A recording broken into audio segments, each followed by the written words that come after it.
வணக்கம். என்ன செய்தி பார்க்க போறோம்னு கேட்டீங்கன்னா, சேகர்பாபு கைதாகின்றாரா?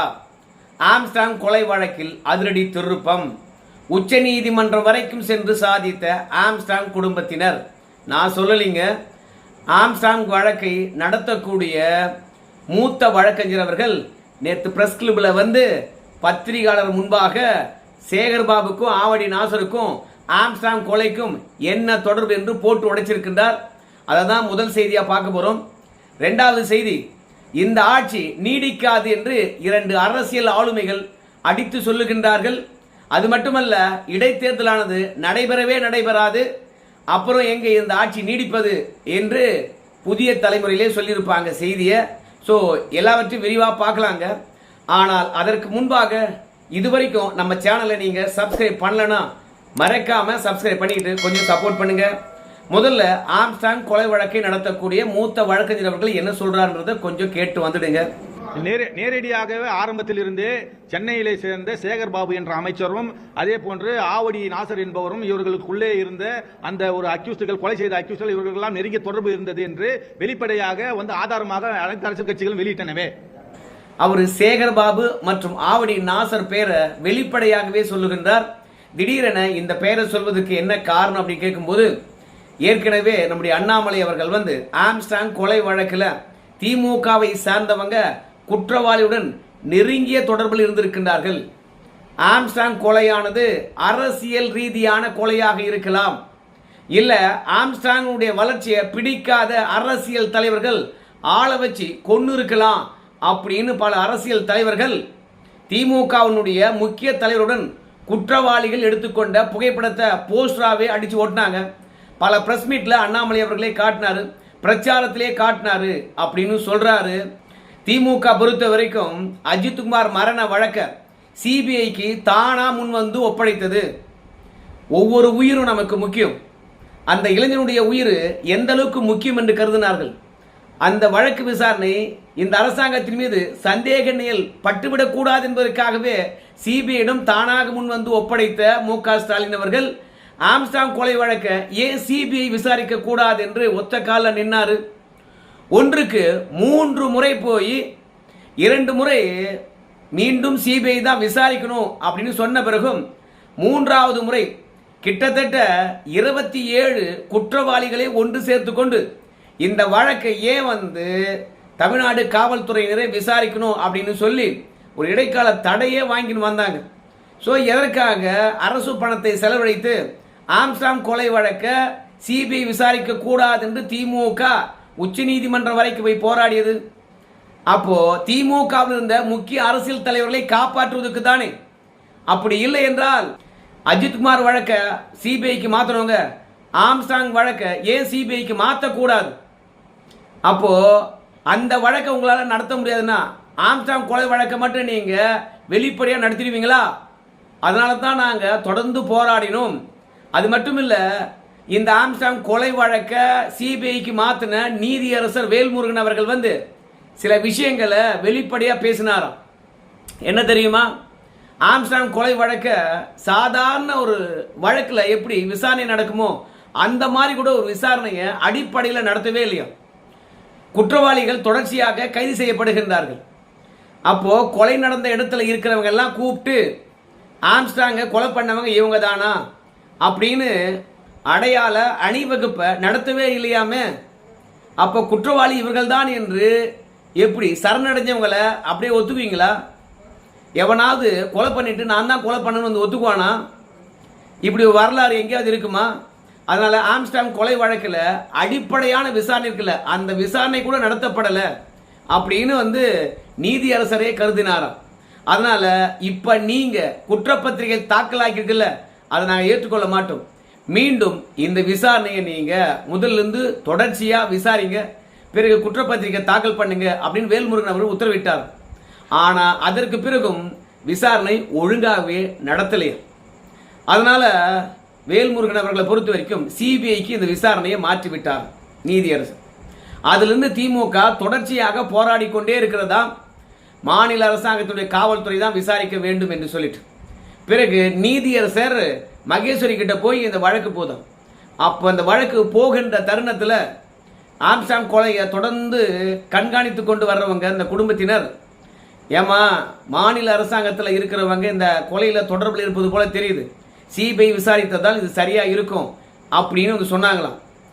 அதுக்கு மகேஸ்வரி அவர்கள் சொன்னாங்களாம், மாநில அரசாங்கம் மட்டும்தான் இதில் முடிவெடுக்க முடியும், அதனால தயவு செய்து புதிய அரசாங்கம் வந்திருக்குது, அந்த புதிய அரசாங்கம் இருக்குல்ல அந்த அரசாங்கத்துக்கிட்ட ஏன் இதை சிபிஐ விசாரிக்கணும், இந்த விசாரணையை சிபிஐ விசாரித்தா தான் யாரெல்லாம் சிக்குவாங்க, இந்த வழக்கு பின்னணியில் யாரெல்லாம் இருக்கிறாங்க எல்லாத்தையும் எடுத்து சொல்லுங்க.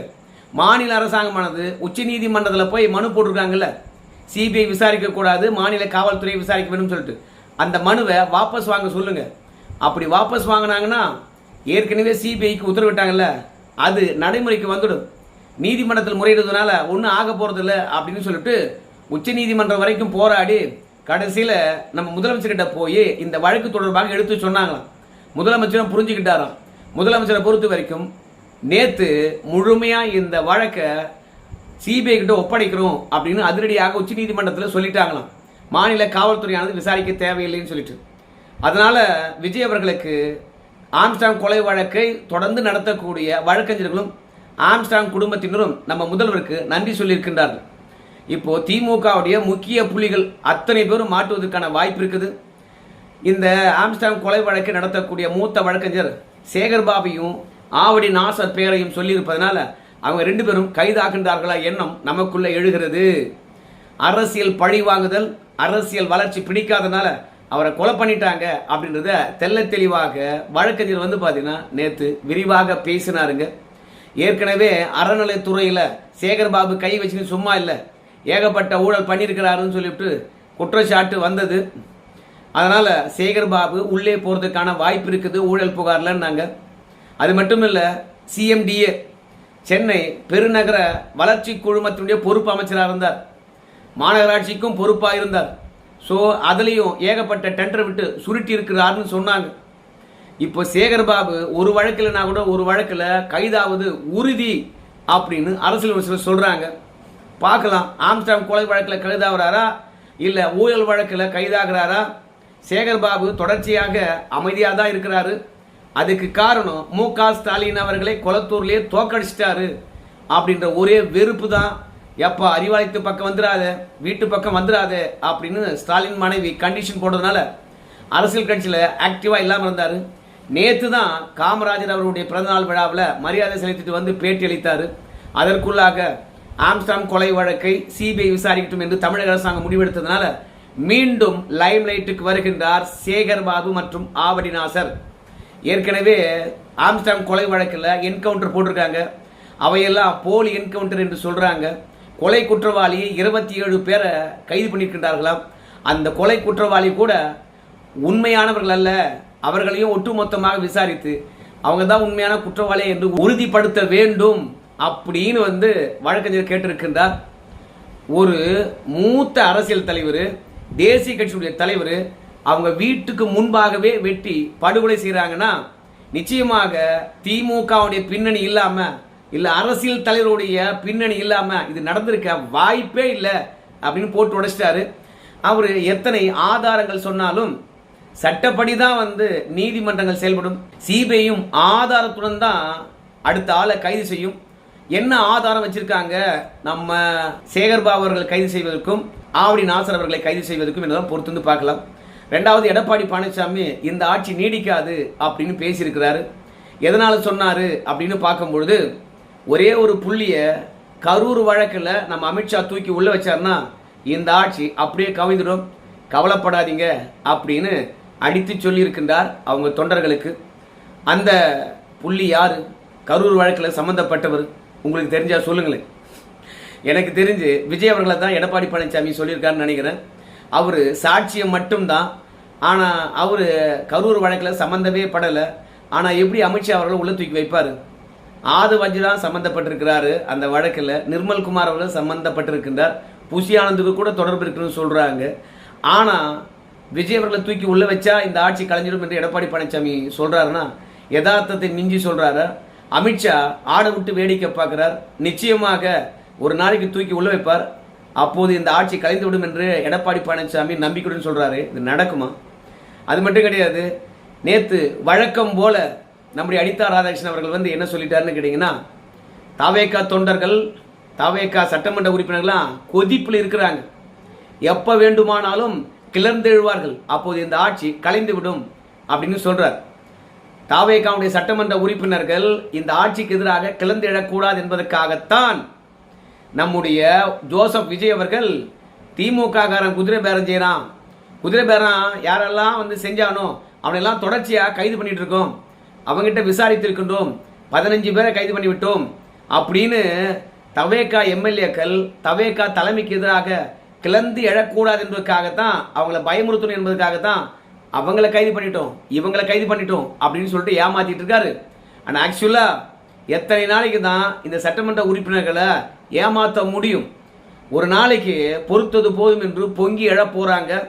அன்னைக்கு இந்த ஆட்சி கலையதான் போது, 6 மாதம் பொறுத்துங்க, அதுக்கப்புறம் இந்த ஆட்சி இருக்காது என்று அனிதா ராதாகிருஷ்ணன் அவர்கள் சொல்றாரு.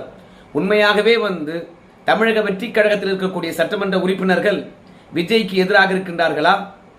ஆனால் ஆரம்பத்தில் ஒரு செய்தியை நான் கேள்விப்பட்டேன்.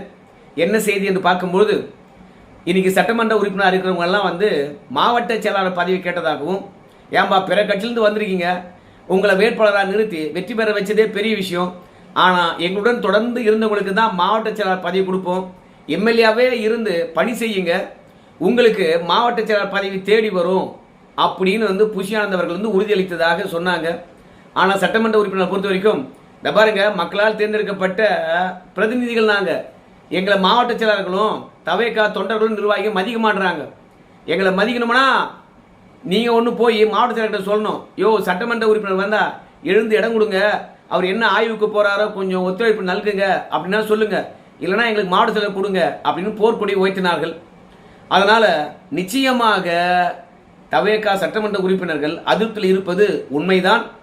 ஆனால் இன்னும் போக போக இந்த விரிசல் அதிகமாகும், எதிர்பார்ப்புகள் கூடும், எதிர்பார்ப்புகள் கூடுகின்ற போது ஏமாற்றங்கள் அதிகரிக்கும், ஏமாற்றங்கள் அதிகரித்தால் கண்டிப்பாக கிளர்ச்சி வெடிக்கும், இந்த ஆட்சிக்கு ஆப்பு வரும் என்பது அனிதா ராதாகிருஷ்ணன் அவருடைய எண்ணம்.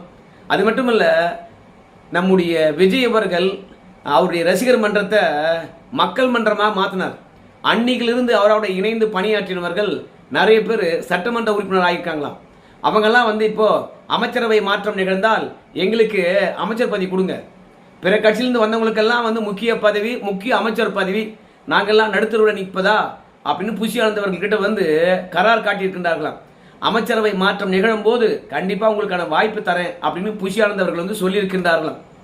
ஏன்னா விஜய் அவர்களை பொறுத்த வரைக்கும் கட்சி தொடங்காத போது, மக்கள் இயக்கமாக இருக்கின்ற போது தொடர்ந்து 5 வருஷம் 6 வருஷம்லாம் வந்து பார்த்தீங்கன்னா இலவச உணவு விடுதியை நடத்தியிருக்காங்களாம், ஹோட்டல் நடத்தியிருக்காங்களாம். ஒவ்வொரு நாளும் எவ்வளோ பணத்தை செலவு பண்ணியிருப்போம், விஜய் பேரில் வந்து இலவச உணவை கொடுத்துருப்போம். இப்படியெல்லாம் கட்சி வளர்த்த நாங்கள் சட்டமன்ற உறுப்பினராக அலைய வேண்டியது நிர்மல் குமார், ஆதவ அர்ஜுனா, ஸ்ரீகாந்த் இவங்கெல்லாம் வந்து அமைச்சர்களாகி சுற்றிட்டு இருப்பாங்களா? நேற்று கட்சிக்கு வந்தவங்களா? கீர்த்தனாலாம் என்னைக்கு வந்தாங்க? கட்சி பற்றி தெரியாதவங்க, கொள்கை பற்றி தெரியாதவங்க வந்து கட்சியில் அமைச்சராகவும் சட்டமன்ற உறுப்பினர் ஆனதுனால தான் இன்னைக்கு கட்சி மிகப்பெரிய சிக்கலை சந்தித்து கொண்டு இருக்கிறது. அது மட்டும் இல்லை, பிற கட்சியிலிருந்து வந்தவங்க தான் வந்து தொடர்ச்சியாக லஞ்சம் வாங்கிக்கிட்டே இருக்கிறாங்க. வரவும் போறவங்கலாம் கட்சியில் சேர்த்ததுனால தான் இந்த நிலைமை. அதனால தயவு செய்து கட்சியில் ஆதி காலத்திலிருந்து இருந்தவனுக்கான வாய்ப்பு கொடுங்க அப்படின்னு அதிருப்தி குரல்கள் ஓங்கியே ஒலிக்க ஆரம்பித்திருக்குது. இதைத்தான் அனிதா ராதாகிருஷ்ணன் அவர்கள் சொன்னாருன்னு தெரியல. அதோட நிறைய பேர் ராஜினாமா பண்ணியிருக்காங்க, இடைத்தேர்தலை எதிர்பார்த்து காத்துட்டு இருக்காங்க. ஆனால் ராஜினாமா பண்ண எல்லா கான்ஸ்டிடியூஷன்லையும் வழக்குகள் இருக்குது. அதனால் நீதிமன்ற வழக்குகள் முடிகிற வரைக்கும் இடைத்தேர்தல் நடத்தவே மாட்டாங்களாம். புதிய தலைமுறையில் கலந்து கொண்டு விவாத நிகழ்ச்சியில் அக்னீஸ்வரன் அவர்கள் தெரிவித்திருக்கின்றார். அதனால் இந்த ஆட்சி இடைத்தேர்தல் நடந்து தனி பெரும்பான்மையுடன் கால் ஊன்றுனா மட்டும்தான் நீடிக்கும். இல்லைனா ஸ்டாலின் வந்து பார்த்தீங்கன்னா கூட்டணி கட்சிகளை திரும்ப அழைத்து கொள்ளலாம். இல்லையா கரூர் வழக்கில் விஜய் அவர்களே உள்ள போகலாம், எடப்பாடி சொல்ற மாதிரி. இல்லையா அதிருப்தி எம்எல்ஏக்களும் மாவட்ட செயலாளர்களும் இந்த ஆட்சிக்கு சூன்யத்தை வைக்கலாம். எல்லாமே வந்து பார்த்தீங்கன்னா 2 கால தான் நிற்குது, ஒரு கால் ஆட்டம் கண்டு இருக்குது. எல்லாமே யோகத்தின் பேரில் சொல்கிறாங்களா இல்லை ஆதாரத்தின் பேரில் சொல்கிறாங்களா தெரியல. அனிதனமும் ஆட்சி கழிஞ்சிடும் சொல்லிட்டு அங்கங்கே பேட்டி கொடுத்துனே இருக்காங்க. ஆனால் 5 வருஷம் அப்படியே நிலையாக தான் இந்த ஆட்சி இருக்கும் போல எனக்கு தெரியுது. இந்த வீடியோ தொடர்பாக உங்கள் கருத்து சொல்லுங்க. நன்றி.